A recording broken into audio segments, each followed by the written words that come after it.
Bigyan ko kayo ng quick tour dito sa bahay. Ayan. Ito yung living room namin. Excuse me. Dining. And yung kusina nandun. Yung room. Ito guys. Common toilet yan. Pag may mga bisita diyan.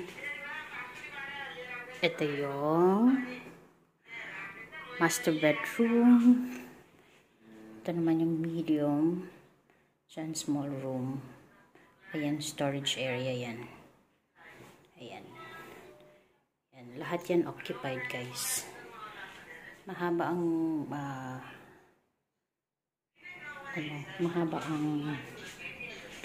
mahaba ang master bedroom, guys. Tingnan nyo, from here to the end. Yan. Yan yung master bedroom. Ayan. 3 rooms dito and 3 toilet. Ayan. Puro lahat yan occupied, guys. Lahat occupied.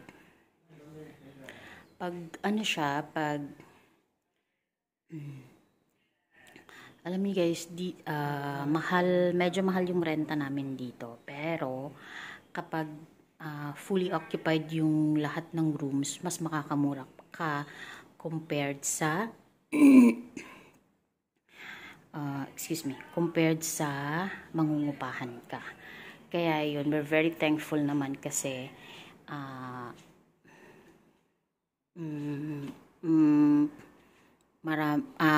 anong tawag doon?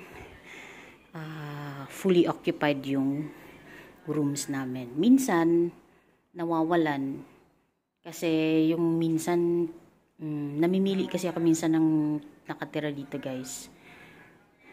Minsan pinapaalis ko yung hindi sumusunod sa rules. Kasi dito may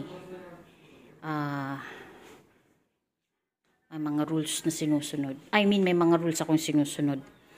Like, kapag nagluto ka, syempre, lilinisin mo. Alangan naman ako maglinis ng pinaglutuan mo, guys. Pinaglutuan nila, di ba? Kalat mo, linisin mo.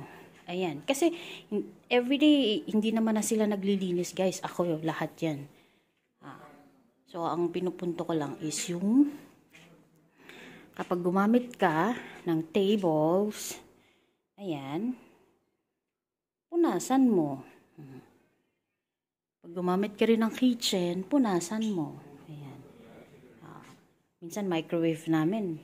Gagamit ako, ang dumi-dumi. Yung fridge din. Strict ako sa fridge. Pero, ngayon, hindi ko pa siya na-organize. May mga kanya-kanya kaming compartment dyan. Yan. Ito, old na yan, guys. Tsaka, ayan. I-dispose ko yung dalawang yan. Actually, binenta ko na yan, dalawa. Binenta ko na yan. May kukuha yan. Tsaka, may bed frame din akong binenta. Ayan, fridge. Okay pa yan, guys. Napaka ano pa tong fridge na to. Japan brand to Toshiba. Japan brand ba yan? I don't know, but very good pa yan na fridge na yan. Tapos yan, drawer. And meron pa siyang bed frame nandun sa storage. Pinanta ko na. Hinihintay ko lang yung payment. Kasi ayokong ibigay nang wala pang bayad. Alam mo na. Hirap na ngayon eh. Yan. So, yun. As I've said, guys, kahit mahal tong unit namin, talagang ginrab ko kasi nung nagtatrabaho pa ako, yung working place ko lang is napakalapit dito. It's actually opposite side lang. So, hindi ako nag-grab, hindi ako namamasahe. Ayan. So, napakalaking bagay na hindi ka gumagastos sa transportation dito. Yun. So, pero, kaya kinuha ko tong unit na to po. Tapos, pinarentahan. Kami ang nag-occupied ng master bedroom. Tapos, pinarentahan ko yung 2 kwarto. Ayan. Pero, pag walang nagre-renta, of course, mabigat para sa amin. Ayan.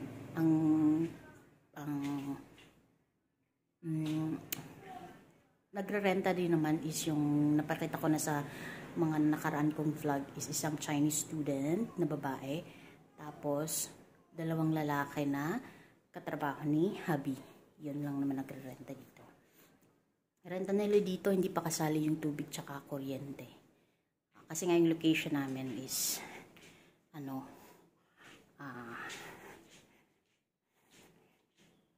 very convenient. May nearest grocery store din kami, may bus stop, MRT station, napakalapit. Lahat walking distance lang, guys. And then ito, diba, napakita ko naman sa inyo yung terrace namin. Yan, mga nilabhan ko, mga damit ng anak ko. Yung mga pananim ko. Yan yung view namin, greenery. Makikita mo. Maganda yung location namin. Ayan. Refreshing. Pag hapon, minsan natambay lang kami dito. May upuan naman dyan. Ayan. Or umaga. Ayan. So, yun lang. Ayan lang.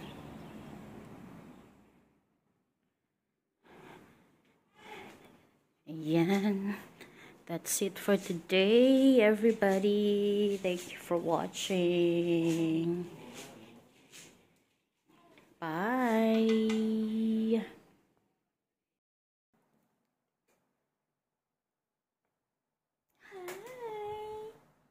Hi, Baba. I love you. Yes, I do. Mama love you so much, buddy. Oh, yeah. Yes, just you and me again. Papa go to work. Yes. Papa works so hard. That's for you, buddy. Papa works so hard for you. You want to talk to Lula Mommy? Yeah? You want to talk to Lula Mommy? Yes? Can we call Lula Mommy? You want to talk to Lula Mommy? Oh, you want to visit Philippines? Yeah? Your Lula Mommy wants to see you. And Amma. Amma, Papa's mother wants to see you too. Really loves to see you. Yeah, you say namaste. Namaste. Namaste, Amma.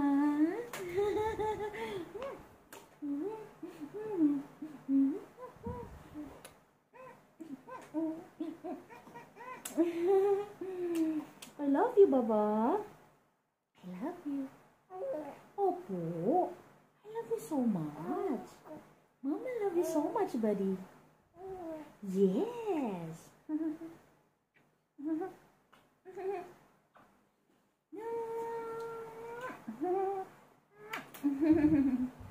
love you.